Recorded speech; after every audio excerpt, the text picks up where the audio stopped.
শুধু দর্শক, বিগত ফ্যাসিস্ট শেখ হাসিনার আমলে রাজপথে সমস্ত আন্দোলন সংগ্রামে যাকে আমরা দেখেছি, উনি আজকে এসেছিলেন এখানে। যেহেতু একজন দলীয় অত্যন্ত গুরুত্বপূর্ণ ব্যক্তি উনি, তাই আজকে এসেছিলেন।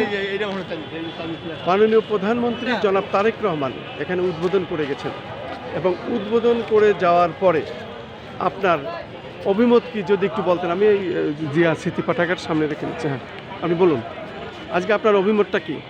আজকে দীর্ঘদিন পরে ফেসিবাদ মুক্ত বাংলাদেশে মুক্ত পরিবেশে ঢাকা বিশ্ববিদ্যালয়ের বাংলা একাডেমির প্রাঙ্গণে জননেতা তারেক রহমান, যিনি এদেশের সাধারণ মানুষের সুষ্ঠু অবাধ নির্বাচনে জনগণের ভোটে নির্বাচিত প্রধানমন্ত্রী, তিনি উদ্বোধন করে গেলেন এবং তিনি বলে গেলেন যে বইমেলা হোক মানুষের প্রাণের একটি মেলা, এবং বই পড়াশোনার মধ্য দিয়ে মানুষের জ্ঞান উচ্চারিত হোক, এবং সমাজ বিনির্মাণে সুস্থ সমাজ তৈরি করার ক্ষেত্রে সৃজনশীলতার কোনো বিকল্প নেই, এবং বই পড়ার মধ্য দিয়ে সেটা সম্ভব।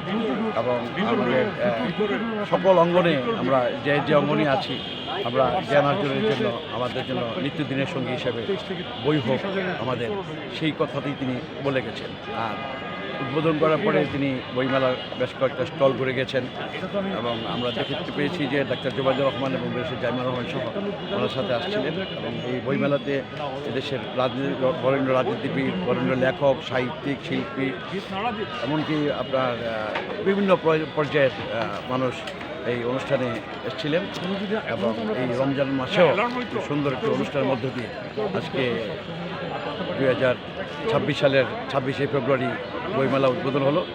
আমরা এখান থেকে আমরা এগিয়ে যেতে চাই সামনের দিকে, একটু সুন্দর বাংলাদেশ জীবন। সবশেষে আমার একটি প্রশ্ন আছে, সেটি হলো প্রত্যেক বছরই আমরা দেখি, প্রত্যেক বছরেই আমরা দেখি এই বইমেলায় এসে আপনি বই উদ্বোধন করেন। এবার কি আছে নাকি এই ধরনের? কারণ অনেক জায়গা থেকে আপনার দাওয়াত আসে, অনেক সংগঠন থেকে। এবারও কয়েকটা দাওয়াত আছে, আপনি ঠিকই বলেছেন। এই রোজার মধ্যেই বেশ কয়েকটা স্টলে আমি বই উদ্বোধন করব। গত বছরও করেছিলাম, আপনার মনে আছে। তবে গত বছরের এই মেলা উদ্বোধনের মধ্যে খুব বেশি আমি আনন্দ পাইনি। এবার পাবেন ইনশাল্লাহ, বোধ হয়। আপনাকে অনেক অনেক ধন্যবাদ ইনশাল্লাহ। এই